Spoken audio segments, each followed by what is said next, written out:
Hello, I'm Reggie Brock, and if you've been in roofing for more than 6 months, this topic of managed repair programs is something you've heard about, you've probably read about, and there's just been a lot of noise on the subject. So I wanted to take some time today and describe for you actually what managed repair is, because I think that most people are basing decisions on participation in managed repair programs strictly on feelings, and they give no real thought to it. And so to have really productive thoughts, you really need good, solid information. So you might be asking, well, what in the world do you know about managed repairs and what makes you an expert in this field? Let me tell you why. I spent 23 years in the insurance business, so I understand why insurance companies do what they do. I spent 7.5 years knocking doors like many of you do to make a living. I know what it is to climb up on roofs. And I know what it is to deal with adjusters and unhappy homeowners. So I kind of understand the feelings that you have in terms of your day-to-day business. And then the third thing is I worked for a managed repair program for 2.5 years. So if you put all three of those pieces of the triangle together, I think that I can provide you some data that will do really just one or two things for you. Number one, I think it's going to equip you to have a better understanding from a thought process so that you can make a better decision, whether or not managed repairs for you or not. A lot of people try to drum up a lot of emotions. I'm just going to give you facts. And I think we do that by answering, first of all, 3 questions. Number one, is managed repair, like we've heard recently, the new evil empire? Is managed repair something that's trying to destroy your business as a contractor? Number 2, I think we need to answer the question, is managed repair, third-party administrators, are they a trend or is this truly an industry shift? Because guys, if it's a trend, it'll go away. It's kind of like leisure suits in the 70s. We don't wear them anymore because they're outdated and out of style. Well, but if it's an industry shift, it's going to change things forever. The third thing is, what financial impact does this actually have on contractors? Because it's got to make sense to you financially and other contractors for them to want to participate in a program like this. So we're going to look at those 3. I hope those 3 questions are answered for you today as we kind of go through this presentation. All right, so with managed repair, I'm going to tell you this. I really believe that history does repeat itself, and you're going to see that in this whole managed repair process. Here's what folks think. They think that managed repair is something that's quickly come upon them, that there's like it came out of nowhere, but it's actually not the case. There's a lot of history and a lot of things that you're seeing today that have that were done in the past. We just never noticed it because it's never been in roofing. So let's talk about those things. Number one, Medicare and back in the 1980s was the first representation not of managed repair but managed care. And let me tell you just for a minute what I'm talking about. In the 80s, Medicare was literally being drained financially by hospitals and the medical professional because there was no way really to gauge care in terms of reimbursement. And so what Medicare did is, because what was happening is hospitals were letting people come in with head colds and stay 2 weeks, right? They didn't need to do that. And so what Medicare said is, we're going to put a system in place, and it's called DRGs, Diagnostic Research Groups. And what that meant was this. If you have a specific diagnosis, we're going to tie days in financial reimbursement in the hospital to that diagnosis. So if you've got a head cold, we might pay 2 days, and if it's more extreme, we'll pay more. But we're not telling you that if you go into the hospital for a head cold, you can't stay more than 2 days. We just ain't paying for it because it was being abused. Why did hospitals keep people in the hospital for 2 weeks for a head cold? Because they could.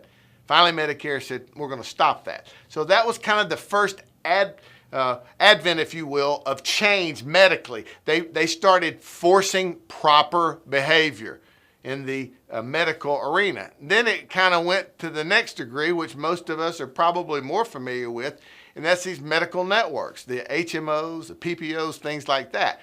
And so what was really interesting about this in the beginning in the 90s and into the 2000s was this was the first sign of a win-win arrangement. Basically what was happening is insurance companies had this big, huge pot full of policyholders, right?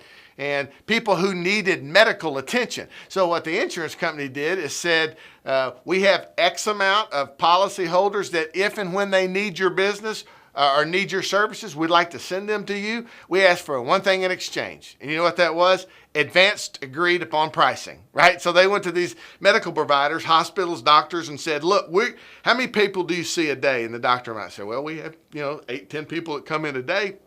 And the insurance company said, how'd you like 80? We can't force people to come to you, but what we're going to do is we're going to give you access to our policy holders, which was huge. And the only thing that we ask in return is that we fix pricing up front so that this abuse and overspend might happen. Guys, this is not just a new trend that's hitting roofing.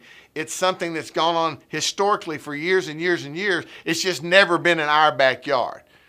Then auto got involved through the auto damage service repair program. What that meant was that the auto companies were deciding that if they wanted, the same thing held true. If I want a big policyholder base like major insurance companies have, rather than me marketing directly to these individual policyholders or putting up signs across waiving deductibles or whatever they did to attract attention, they said, all right, we want in on what the health insurance guys have. So the insurance company said, okay, we'll do the same thing in auto. So you start seeing these repair shops pop up everywhere. They only had to have one agreement basically in place, and that was we're going to have pre-approved pricing. Now, I'm telling you right now, mechanics and body shops fought all the way until one day they realized we're going to get a lot of volume through this. All we have to do is be fair on our pricing. Because at the end of the day, honestly, the auto insurance divisions of insurance companies said, we're tired of paying $5,000 to replace a fender when it should cost us $500. I'm going to talk about that more in just a second. And finally, property in the interior insurance side of things, property coverage got involved. So if you see the Service Pros and all those companies running around that are, basically involved in fire and water mitigation, they're basically MRPs, managed repair programs with third-party administrators. And so what they had to do is get access to large groups of people, policyholders as we know them today, but they had to agree upon pricing. So rather than a drought costing $5,000, it was charged out at $500. What's the exchange? Big policyholder basis for fixed pricing. It's a smart business proposition. So this is not brand new. Right? The next absolute territory to be occupied from a managed repair standpoint is property exterior, which is why we're talking today. So again, I show you this to prove to you that this is not some new beast out of the east coming. This is something that has grown, and there are things that are created, or this happens when certain triggers are actually pulled, which I'm going to talk about now. So why does this happen? Well, 100% of the time, it's a market correction because two things have happened. The insurance companies feel, first of all, there's overpayments being made. And the second thing is they feel like there's a lot of fraud going on in that particular part of their business. In this case, property exterior. So I know some of you are seeing this video and you're saying, the last thing the insurance company does, Reggie, is overpay claims. Well, I'm going to give you an example here that'll prove to you what I'm saying is true, right? And I'll prove to you that there is overpayment and that probably you've participated in it, not trying to be in the wrong or trying to be fraudulent, but let me prove it to you. So have you ever been out and got an insurance claim, worked with the homeowner, and there were gutters on the claim, right? And the homeowner was struggling to get deductible. And so you recommended, and you rightfully could, that they could use money for the gutters to offset some of their out-of-pocket expense, whether it was deductible or whether it was upgrades or whatever. And honestly, you can take ACV money and do with it whatever you want, right? But if you exclude the repair and use the money for out-of-pocket expenses and you don't do the work, you're not supposed to send a full RCV that includes depreciation release for those gutters because you didn't do the work. Now, how many of you ever done that? Right? That's an overpayment. If you collect money and you don't do work, that's an overpayment. Think about the thousands of claims year in and year out where overpayment is paid on small items like that. And the second thing is, to make that happen, you have to commit invoicing you have to create invoicing that is fraudulent, period. You can't ask for full recoverable depreciation on items that you did not complete or do.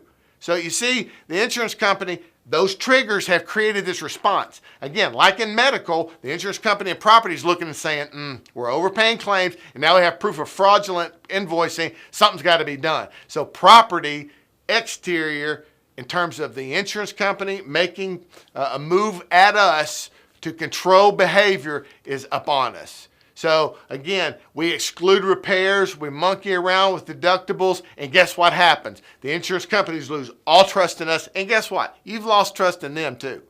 Okay? This is a war that has gone on for years and years and years and will continue, but I'm here to tell you, managed repair is trying to correct what's perceived to be bad behavior by contractors through overpayment and fraud. All right, so let's look more in detail about auto and property. See, auto is the model that property is going to follow. And there's some comparatives here. Number one, auto was profitable until 2016. So why? Well, first of all, let me tell you this. Why 2016? Because in 2016, there were billions and billions and billions, and you can look it up for yourself because I don't want to say something I shouldn't say and be, in terms of a number, but just look at State Farm's losses from 2016. Up until 2016, though, auto was the profitable side of insurance, right? So why is that? Well, number one, they have a mature managed repair network. Remember, we've talked about they've got pop-up repair shops all across the country, and they say, you're a policyholder of ours, go see them. All you got to do is pay your deductible. We've agreed upon pricing, no hassle. That is a very, very mature network. The second thing is the insurance company, listen to this, they have knowledge of parts and labor costing models. Literally today, when a new car or a new truck or whatever vehicle comes off the production line, the insurance company has worked out a deal with most, if not all, the manufacturers to literally bring that model into a repair center, so to speak, and they literally pull it apart. And you know why they do that? They want to know, with this relationship with the manufacturer, exactly what it costs to put a fender back on. Material and labor. So what they've done is they've reduced through process and through planning and through being able to look and to see what's average or it's reasonable to do a repair on a fender. That's why Frank's Body Shop in XYZ USA can't charge somebody $5,000 anymore for a $500 fender fix. They can, but the homeowner or the policyholder has to pay the difference. And guys, that's not going to flow with most policyholders. So in auto, the insurance company, due to the relationship with the manufacturers, has really been able to reduce, and they basically take the unknown out of estimating. It's been eliminated, which has created high profit margins and allowed them to be in a different place than property. So let's continue to look at why property is not profitable.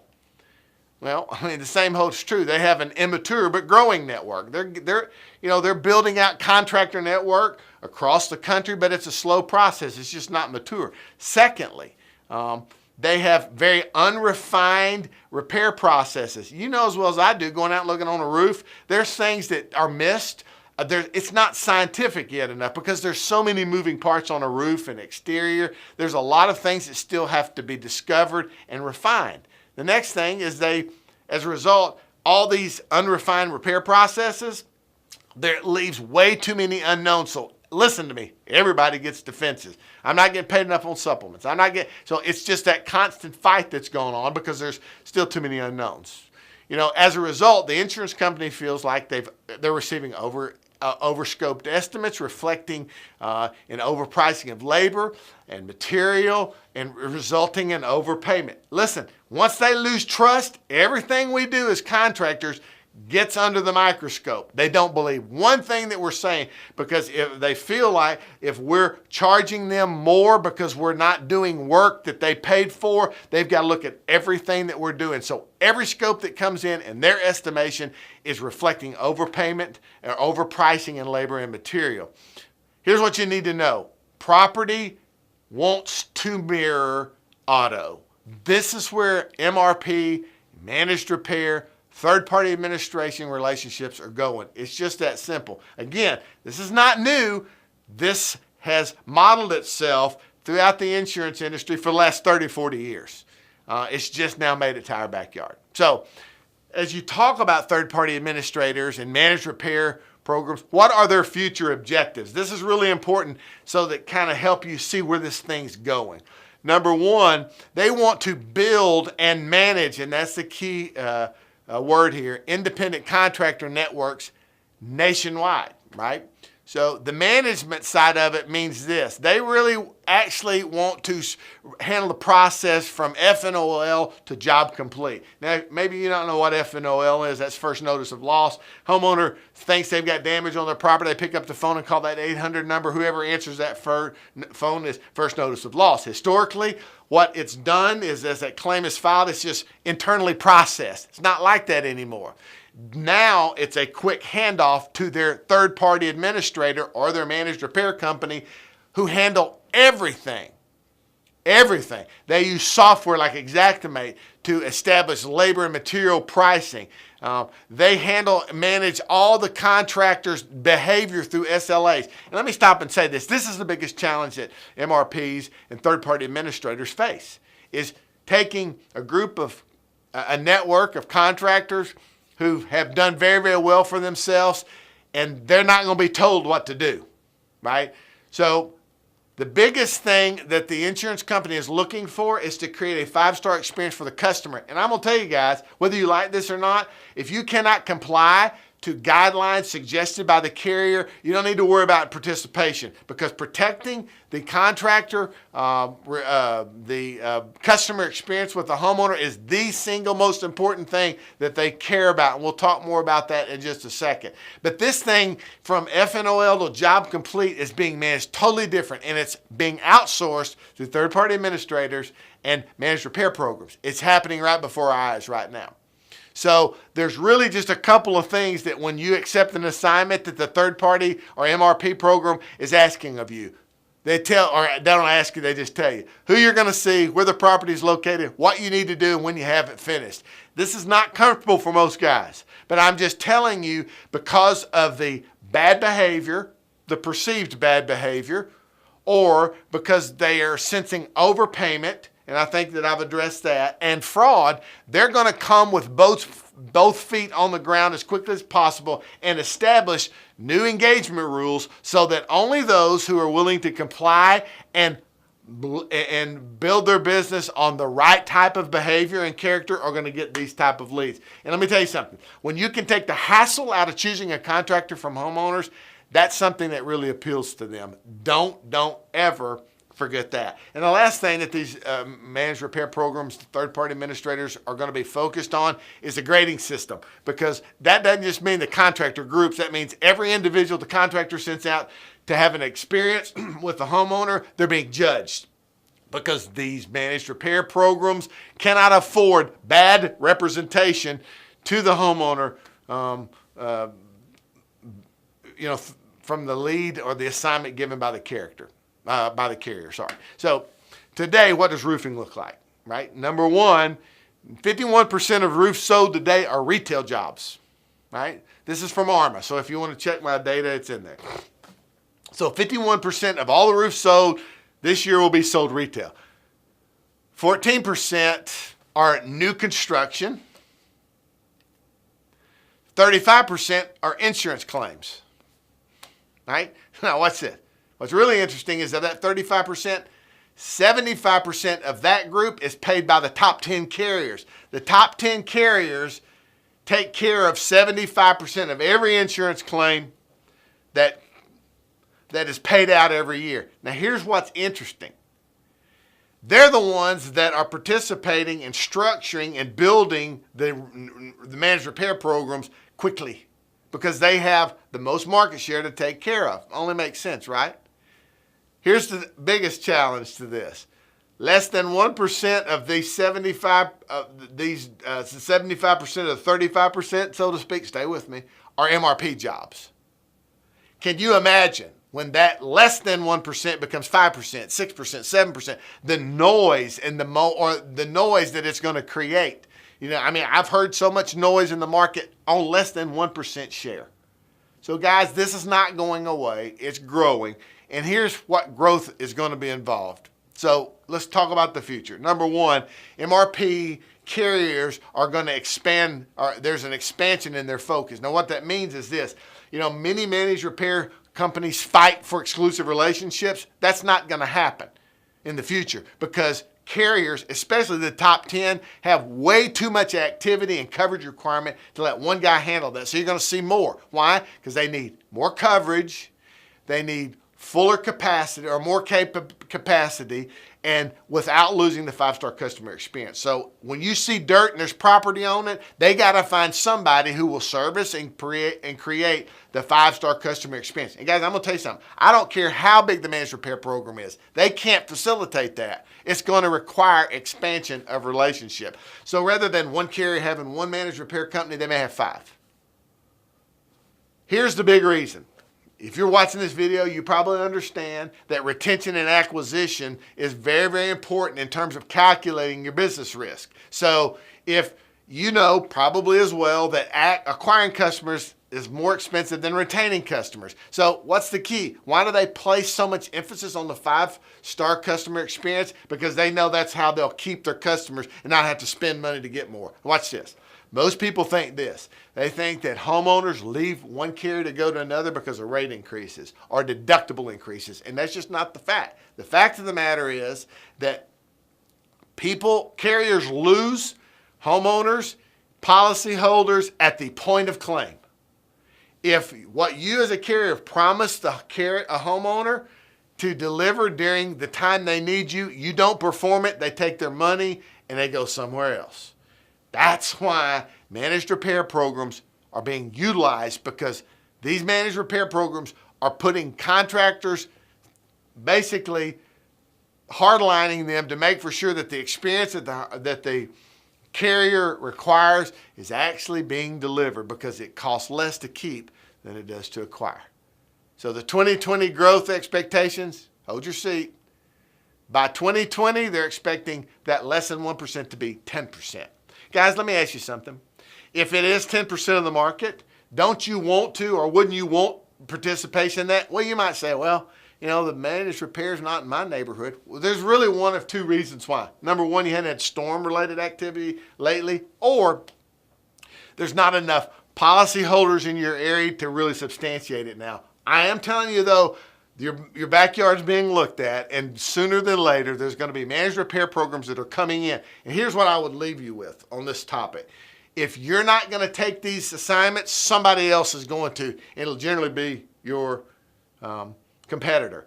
Let me tell you one advantage to working these programs. And one of the biggest advantages is this. These leads will usually get you into a neighborhood before anybody else gets in there, because there's real quick reaction from homeowners to the carrier. They get you in there, you can work the neighborhood, and you'll find a lot of success. When I talk to contractors, that's the biggest benefit that they see for these type of programs. So, what's the best fit for you, the contractor? The things you need to consider. Number one, who does what? Who does the inspection? Who pays for the estimating and the technology? And all managed repair programs are different. Labor and material costs, how's that allocated? How much of that's you paying? Who's paying what? You just need to know these type of things. Who handles collections? Right? I mean, at the end of the day, you need to know how much time and energy that you're putting in this to make for sure it's going to be worth your while. And every one of them is different. Consider these things, and you'll make a better decision, I think, in terms of who you want to participate with. So what business impacts should contractors expect? Number one, you need to be real careful how close to your core business competencies this opportunity is. What do I mean by that? What I mean is this. If you're a roofer, you don't really need to be jumping into a managed repair program or a third-party administrator that really focuses on fire and water, unless that's where you want your business to go. Stay close to your core. If you're a roofer, get in a roofing program, because it'll be an easier transition. I'm not saying you don't get into water and fire mitigation, but you need to take that slowly. Get into a managed repair program that you're comfortable with fundamentally. Next question you need to ask yourself in terms of business impact is, how's this going to affect my cash flow? What kind of requirements? Meaning, how quick do they pay me? All those type of things, so that you'll know if this opportunity is going to be cooperative, so to speak, with your cash flow, or it's going to stretch you. Next, credit. Most guys have limited credit sources. So when a big storm comes in, you know, the average guy has about $25,000 to $30,000 of credit available at supply houses. What happened, which means probably 8, 9 jobs down the road into a storm, you're kind of locked up. So what provisions are available to you with the managed repair program you're looking at to help you not have to eat up your credit? How fast and what kind of promise do these guys have to paying you? I know all the opportunities sound good and they look great and all that, but you need to find out how fast you're going to be paid for the work that you're doing. And the last thing is a human capital demand. I've seen MRPs that require 4 people to run one claim. I mean, it's just insane. Eventually, human capital and the demands on it become non-productive. So be very, very careful and ask questions. Guys, asking questions will help being a part of one of these programs lessen the blow and impact that it can have on your business. So, big question that I want to leave you with is this. What do you get? This is the big question you need to ask. What is it that I get for what I give? I call it the exchange rate. So watch this. So here's your get list. This is the kind of stuff that you can expect to get from being a part and running a claim or an assignment, if you will, for a managed repair program. Number 1, it's a huge relationship leverage. Homeowners, I mean, we pay for this stuff. We pay for leads, and we do a lot of different canvassers. We pay a lot of different things to try to create a relationship. Guys, the carriers already have them. Just treat them right, and they'll allow you to meet their homeowners and to deal with their homeowners without you having to pay for it. The second thing is, most of these guys, ask them about performance pay. If I get done faster, I get a no, I don't have any complaints, can I get any, is there extra bonuses? Because most of them have them. Do I get paid for inspections? You know, what's my requirement on the inspection? Is there any bonus money available? Because a lot of them will have bonus money. I'm just trying to tell you stuff that you need to think about to see whether this is a good business decision for you. You know, many of them will have stronger warranties. You know, I mean, you'll be able to offer stronger warranties through the program. High closing rates. Listen, if I were you and looking at a program, listen, if I couldn't have written documentation, talk to people, and I didn't see that they were closing at over a 40% rate, I wouldn't do it. Just too much time and not enough money. The big thing that I mentioned earlier is these programs usually are fire starters for new neighborhoods. If your guys are smart, you get an assignment in that area, they should slay the neighborhood. Most successful contractors in managed repair tell me this. I'm successful, and the reason I love this is because it gets me in the neighborhood first. I get my sign in the yard first. I'm usually done building the roof by the time my neighbors' adjusters get out, so it's been a huge starter for me. Be careful, though, with these fire starter programs because a lot of times there's some of these MRPs that they'll give you one assignment, but anything else you sell in the neighborhood, they want a piece of it, which in my estimation is crazy. You shouldn't do that. So here's what you have to give them. Simple. Best in class regarding your products, people, and services. You can't send your scrubs out there and stay working with these people. You know, guys that are like really tickled about wearing their hats backwards, smoking a cigarette, wearing a wife beater, wearing sandals, and have jorts on are probably not going to be good candidates for this program. You just got to send your best out there because you got to think about it. The carrier's sending you or your staff out there and representing them. So understand you got to send your best. These people need to be polished and professional. You need to have sound financials. They're going to require that kind of stuff. Most of them would. You need a good reputation in your local market. And you need to be organized. You need to have organized, dedicated staff. Because I'm telling you, when they give you an assignment, there is compliance issues that have to be met. And if you're not organized, I promise you, you will pull your hair out and you will not want to participate in any of this and miss, in my opinion, a great benefit. Again, put your feelings aside. Let's think through this process, and I hope he gave you data that will help you make a great decision for you, because here's what I'm telling you. This is not a trend. This is an industry shift, and you need to decide what, if anything, you want to be a part of. If I can be of any help, feel free to reach out to me, and I'll answer any questions you have. Have a great day, and we'll talk soon.